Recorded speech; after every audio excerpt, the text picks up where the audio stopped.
जी हाँ बच्चों, आज की इस वीडियो में हमारा घर हमारा विद्यालय प्रयास कक्षा 6 से 8 के लिए जो आपकी पुस्तक है, इसके प्रोजेक्ट कार्य नंबर 21 से लेकर के तो प्रोजेक्ट कार्य नंबर 25 तक सभी प्रोजेक्ट के उत्तर आपको इस एक ही वीडियो में बताए जाएंगे। तो बच्चों, ये न्यू सेशन की बुक है जो आपको स्कूलों से मिली है। बच्चों, ये नई बुक है आपकी। तो इसमें जो भी क्वेश्चन आपको दिए गए हैं प्रोजेक्ट कार्य नंबर 21 से लेकर के तो 25 तक, सभी प्रश्नों के उत्तर आपको इस वीडियो में बताए जाएंगे। बच्चों, सबसे पहले हम आपका प्रोजेक्ट कार्य नंबर 21 सॉल्व कर रहे हैं।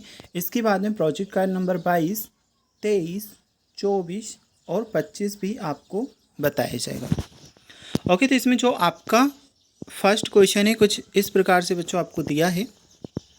सो पाठ्य पुस्तकात वर्तमान काले लट लकार भूतकाल लट लकार भविष्यकाल लिट लकार पंच पंच वाक्यानि चित्वा लिखत। तो जो आपकी पाठ्य पुस्तक है इससे वर्तमान काल के लट लकार के भूतकाल के भविष्यकाल के हमें वाक्य लिखना है। अब जो जैसे कि आप देख सकते हैं ये कुछ इस प्रकार से बॉक्स आपको दिया गया है। फर्स्ट ऑफ ऑल हमें इधर वर्तमान काल में लिखना है, यहाँ पे भूत में और यहाँ पे भविष्यकाल में। तो बच्चों आप करोगे क्या, इसमें लिखिएगा सह पठती, यहाँ पर सा अपठत और यहाँ सा पठिष्यति। फिर क्या लिखोगे, त्वं पठसि त्वं अपठः और तो पठिष्यत। नेक्स्ट आप लिखोगे अहम पठामि अहम अपठम ते पठिष्यन्ति। फिर फोर्थ वाले में आप कर लोगे बच्चों ते पठन्ति तौ अपठताम और त्वं पठिष्यसि। फिर लिखोगे युवाम पठतः युवाम अपठतम युवाम पठिष्यतः। तो बच्चों प्रोजेक्ट कार्य नंबर 1 में टोटल आपको बस यही क्वेश्चन दिए गया है, ये वाला जो क्वेश्चन है। और ये आपको वर्तमान काल भूतकाल और भविष्यकाल तीनों में आपको लिख लेना है। ठीक है, चलिए इसके बाद में हम देखते हैं आपका प्रोजेक्ट कार्य नंबर 22। संस्कृते कति कारकाणि भवन्ति तेषां नामानि चिन्हानि च लिखत। संस्कृत में कितने कारक होते हैं उनके नाम एवं कारक चिन्हों को लिखना है। अच्छा, एक साइड हमें दिया है कारक, सेकंड साइड विभक्ति, फिर चिन्ह। ठीक है, यहाँ पे हमें लिखना है कर्ता, प्रथमा और ने। तो फर्स्ट ऑफ ऑल बच्चों जो आपका बॉक्स 1 है, ठीक है, पहले आप इसे समझ लीजिए। इसमें आपको लिखना है कर्म, करण, संप्रदान, आपादान, संबंध, अधिकरण और संबोधन। तो इस वाले में आप लिख लोगे ये। फिर इसके बाद विभक्ति जो आपको दी है, विभक्ति में आपको लिखना है द्वितीया, तृतीया, चतुर्थी, पंचमी, षष्ठी और सप्तमी संबोधन। नेक्स्ट बच्चों जो आपको दिया है चिन्ह, तो इसमें आप करोगे को, से, के लिए, शे अलग, का, की, के, रा, री, रे, में, पर, हे, अरे। ठीक है, तो ये वाला क्वेश्चन आपका यहाँ से कंप्लीट हो जाएगा। अब हम देखते हैं बच्चों आपका जो है प्रोजेक्ट कार्य नंबर 23। तो प्रोजेक्ट कार्य नंबर 23 में आपको कुछ इस प्रकार से क्वेश्चन दिया है। अपने माता पिता या बड़े भाई बहन की सहायता से पिछले साल के बिजली के बिलों को इकट्ठा कर माहवार बिल आंकड़ों को तालिका में भरें तथा विश्लेषण करें। अच्छा, फर्स्ट वाले कॉलम में विद्युत बिल माह हमें लिखना है, फिर कितने यूनिट की खपत हुई वह लिखना है, और विद्युत बिल की राशि हमें लिखना है रुपयों में। अब फर्स्ट ऑफ ऑल आपका आ जाता है जनवरी, तो कुल खपत हुई 50 यूनिट और बिल राशि हुई 100 रुपये। नेक्स्ट आपका आ जाता है फरवरी, इसमें बिल जो आया मतलब यूनिट की जो खपत हुई 54 और 135 रुपये का बिल आया। फिर मार्च का है 60 यूनिट की खपत, 150 रुपये का बिल। अप्रैल का आप देख सकते हैं 66 यूनिट की खपत, 165 रुपये का बिल। मई में 70 यूनिट की खपत हुई, 175 रुपये का बिल आया। मई के बाद में आपको जून के आंकड़े दिए गए हैं, जून का भी आप देख सकते हैं 70 यूनिट की खपत हुई, 175 रुपये का बिल आया। जुलाई में 62 रुपये की हुई, 155 रुपये का बिल आया। अगस्त में 60 रुपये की, 150 रुपये का बिल। सितंबर में 64 की और 160 रुपये का बिल। बच्चों अगर आपके पास आपके बिल वगैरह सब उपलब्ध हैं तो आप अपने अकॉर्डिंग भी लिख सकते हैं, नहीं है तो फिर आप यहाँ से कर सकते हैं। ठीक है, सितंबर में 64 की 160 रुपये, अक्टूबर में 60 की 150 रुपये, नवंबर में 52 की 130 रुपये और दिसंबर में 56 की 140 रुपये। अब देखिए इसी में आपको क्वेश्चन दिया है किस माह में ऊर्जा बिल ज़्यादा व्यवहार वाले हैं तथा किस महीने में ऊर्जा बिल कम व्यवहार वाले हैं। तो ज़्यादा ऊर्जा बिल वाले कौन से हैं, अप्रैल, मई, जून एवं सितंबर। और कम ऊर्जा बिल बे भार वाले महीने कौन से? नवंबर, दिसंबर, जनवरी एवं फरवरी। बच्चों इसके बाद में क्वेश्चन नंबर 2 पूछा है, यह पता लगाने की कोशिश करें कि जिन महीनों में ऊर्जा बिल अधिक आया है उसका क्या कारण रहा।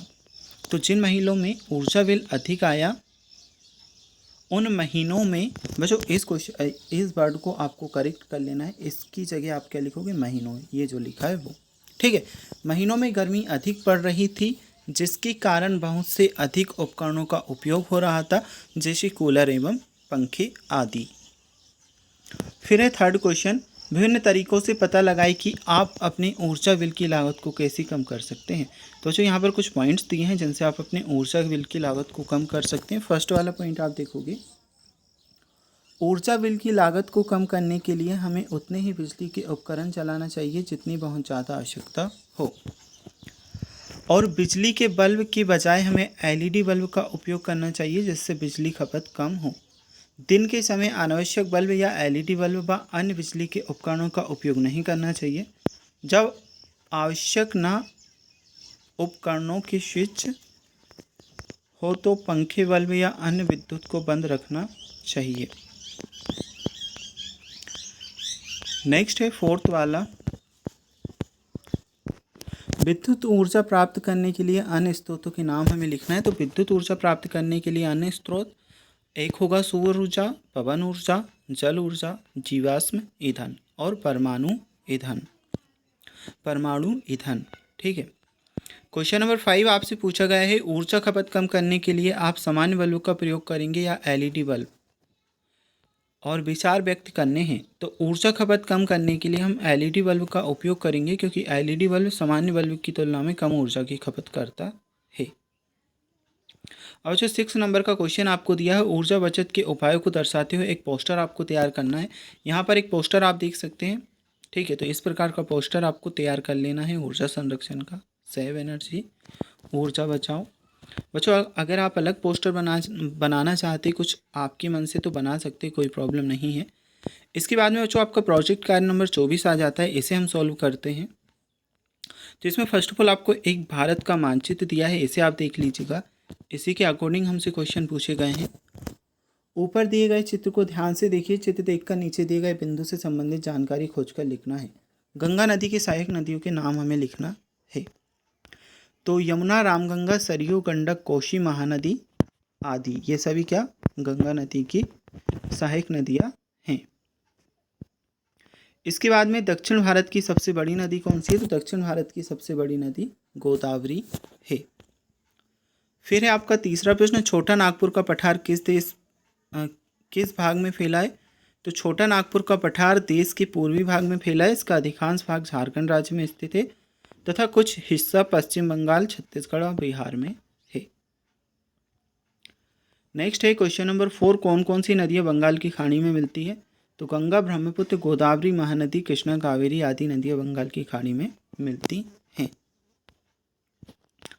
अब जो 4th नंबर के क्वेश्चन के बाद में 5th नंबर का क्वेश्चन आपका आ जाता है, पूर्व से पश्चिम दिशा की ओर बहने वाली नदियों के नाम हमें लिखना है। तो भारत में पूर्व से पश्चिम की ओर बहने वाली प्रमुख नदियाँ नर्मदा और ताप्ती हैं। यह आपको 5वें क्वेश्चन का आंसर।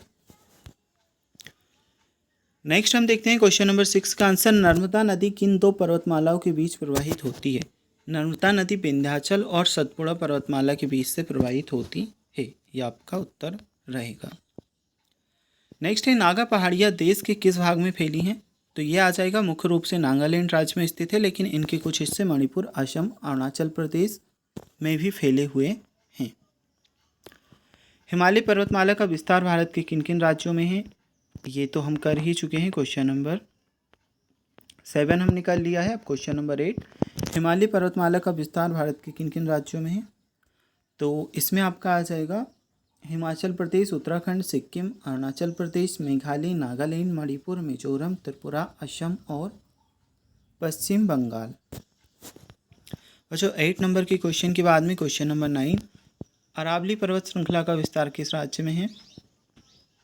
तो अरावली पर्वत श्रृंखला का जो विस्तार है राजस्थान राज्य में है। हिमालय पर्वत की प्रमुख चोटियों के नाम लिखना है। तो हिमालय पर्वत की प्रमुख चोटियाँ मकालू, कंचनजंगा, एवरेस्ट, अन्नपूर्ण और नामचा बरवा इत्यादि हैं। अब जो आपको एक मानचित्र दिया है, इसमें हमें कावेरी, गंगा और हुगली नदी को दर्शाना है। तो जो गंगा जो नदी होगी आपकी इधर आ जाएगी, कावेरी नदी इधर और हुगली इधर। आपको ये लिख लेना है जैसे मैंने लिखा है, गंगा, कावेरी और हुगली। इसके बाद हम देखते हैं आपका नेक्स्ट क्वेश्चन नंबर जो आपका है 25, मतलब प्रोजेक्ट कार्य नंबर 25 आपका देखते हैं। तो बच्चों इसमें हमें प्रश्न दिया है, खसरा कहलाने वाले इस रिकॉर्ड में पटवारी ने नीचे दिए गए ज़मीन के नक्शे के मुताबिक, कुछ इस प्रकार से आपका क्वेश्चन दिया बच्चों। इसे आप देख लीजिएगा, आपकी बुक से अच्छे से आप देख सकते हो। इसके नीचे हमसे क्वेश्चन पूछे गए हैं, उन क्वेश्चन को सॉल्व करते हैं। देखिए सबसे पहले हमें चित्र दिए गए हैं, सीमा के लिए हमें ऐसी लाइन खींचनी है, और चारागाह के लिए इस प्रकार की, कच्ची सड़क के लिए इस प्रकार से, कुएं के लिए हमें दर्शाया गया है ऐसा, पक्की सड़क की देख सकते हो, और पेड़ का। अब मोहन के खेत में दक्षिण में जो ज़मीन है वह किसकी है, वह हमें बताना है कि दक्षिण में जो ज़मीन है वह किसकी है। उत्तर में बच्चों आपका आ जाएगा रघुराम। रघु और मोहन की ज़मीन के बीच की सीमा पर निशान लगाइए। अब बीच की सीमा पर निशान ये देखिए, ये हमने लगाया है, इसी प्रकार आपको ऐसा निशान लगाना है। खेत संख्या 3 को कौन इस्तेमाल कर रहा है, तो सरकार, सार्वजनिक क्षेत्र, ये आपका उत्तर रहेगा। खेत संख्या 2, 3 से संबंधित क्या क्या जानकारी हमें मिल सकती है, दोनों में कुआं है जो चालू है।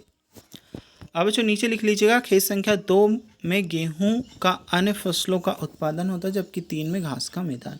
ये इसी घाव वाले प्रश्न का उत्तर ये भी और ये भी है।